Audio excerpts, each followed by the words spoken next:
I'm not waiting for Wall Street to tell me how much gold or silver is worth. Gold will go parabolic and so will silver, but not as much as gold. When the government needs to regain your confidence, because that's when they do those overnight resets. So you get into position now, and then you've got the safest assets on the planet because you're holding it, and therefore you actually own it. Booty hooty Rudy Manooty. You know, you just go ahead, position into it, get your sound money strategy in place, but also remember, you know, you can barter with gold and silver, and that's great. And silver for me is mostly about barterability, but you can't actually eat it. I can bite it, but I can't eat it. So you need to make sure that you are as secure in your food, water, energy, security itself, barterability, wealth preservation, community, and shelter as possible so that you can retain your freedom and your choice. The spot silver market is just a contract. And each contract, I mean, they're all different size contracts, but the typical contract controls 5,000 ounces of silver. So they can create as much digital silver as they want to suppress the price. So that's why. And I will also tell you something that I learned from my uncle a long time ago, and you've seen me do this, so I'm going to do it again. But when you have hard assets like gold and silver, and silver has broken out, that is one of the ways that they right today manipulate what you think. Oh, who wants that silver? It hasn't done anything. It's, you know, if you're telling me it's worth $2,000 and it's trading, well, now at about 37 and change the last time I looked, right? That's ridiculous, Lynette. That's just crazy. No. That is perception management. And the spot markets were designed to keep you away from gold, keep you away from silver, and guess what? To keep you in the fiat markets. They don't want you in the physical world because they can't leverage it and they can't control it. So that's why it's just super easy for them to, and cheap, to create as much silver as they want to and manipulate the prices. But don't believe them. That's what this show is all about, is discovering the truth so that you get to make educated choices. And this is where I was going. My uncle always showed me that things go from undervalued to fairly valued to overvalued to fairly valued to undervalued. Where do you really want to buy it? You want to buy it somewhere in here. This is where you want to buy it. So that's what we're doing, because that's where we are on silver and on gold. Both. The silver spot market isn't real silver, it's digital contracts. These contracts, controlling 5,000 ounces or more, are used to artificially control prices. The system lets big players flood the market with paper silver to suppress value. Why? To keep you in the fiat system, because physical silver can't be leveraged, inflated, or digitally erased like debt-based currencies. I'm not waiting for Wall Street to tell me how much gold or silver is worth. Gold will go parabolic and so will silver, but not as much as gold. When the government needs to regain your confidence, because that's when they do those overnight resets. So you get into position now, and then you've got the safest assets on the planet because you're holding it, and therefore you actually own it. Booty hooty Rudy Manooty. You know, you just go ahead, position into it, get your sound money strategy in place, but also remember, you know, you can barter with gold and silver, and that's great. And silver for me is mostly about barterability, but you can't actually eat it. I can bite it, but I can't eat it. So you need to make sure that you are as secure in your food, water, energy, security itself, barterability, wealth preservation, community, and shelter as possible so that you can retain your freedom and your choice.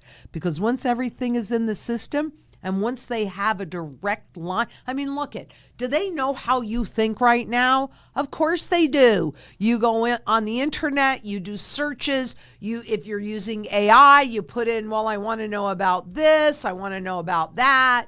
I mean, they know everything that you're thinking and they nudge you to shop, right?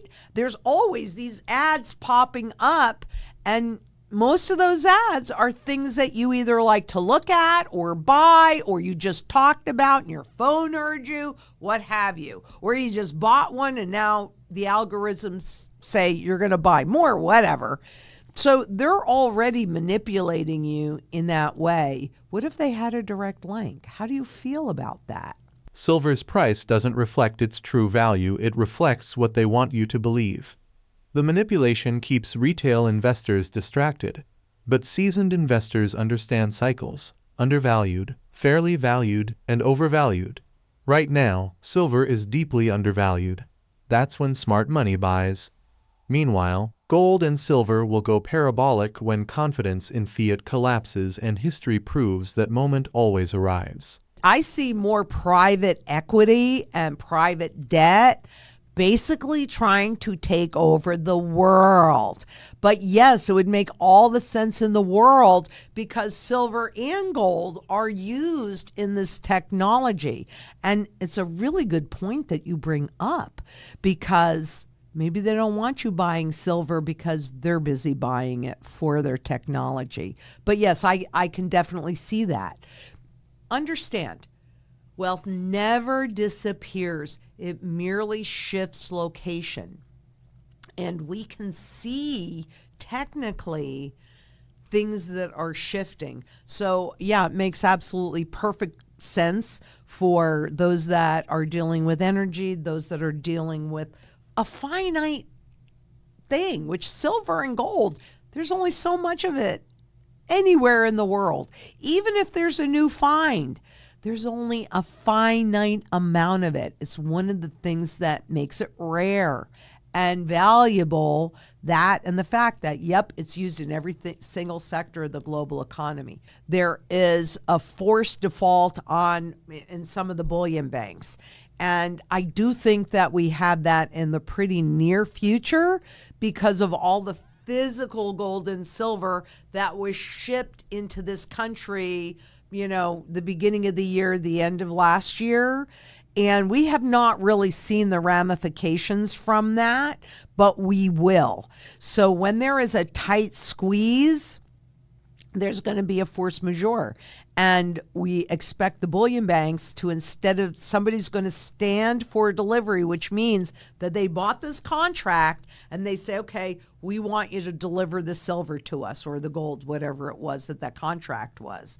And when they cannot do that, the bullion banks cannot do that, then they're going to want to pay you out in paper, and that makes everything more obvious. I do think that lies somewhere in our reasonably near future. A lot of that is going to depend on those that they took the physical metals from, demanding them back.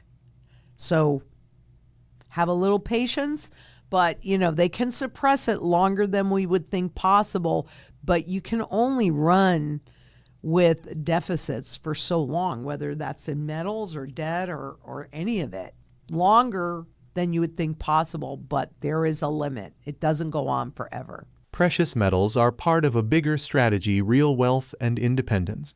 You can't eat silver, but it can barter for what you need. To truly prepare, build resilience, secure your food, water, energy, community, and shelter. The digital world monitors your thoughts, purchases, and emotions. Don't let centralized systems corner you.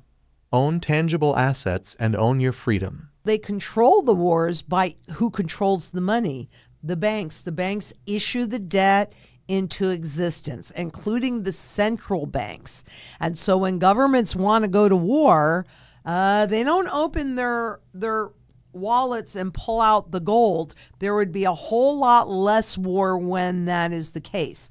And historically, when we were on the gold standard, what would happen when we go into war is they would confiscate the gold and then inflate the money away. And because in those times, central bankers had a charter, so that means a charter means that they were only legalized for a specified period of time, typically 15 to 20 years. Then the government could blame the hyperinflation on the banks. But the reason why all wars are bankers' wars is because that's who funds the wars and destroys the purchasing power. What was it? Rothschild, way back when, he said, "I care not who." I don't even remember the quote. Can you pull that up? Rothschild's quotes on something like, "I care not who's in office. I care about who controls the money." The bankers control the money. Although that's shifting.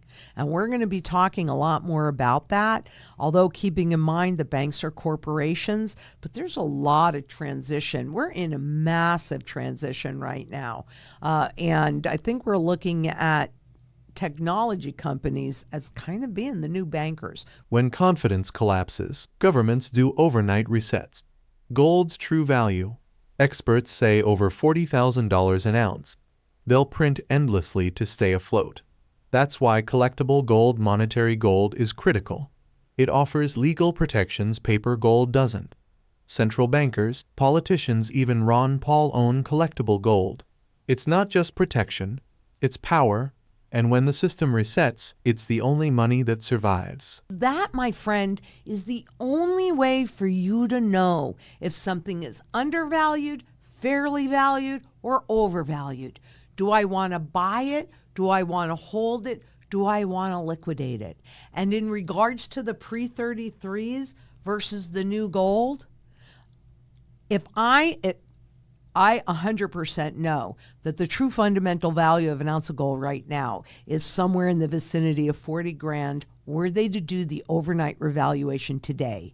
I also absolutely know that the only tool that they have left, is this. That's it. It's money printing. That's all they have left.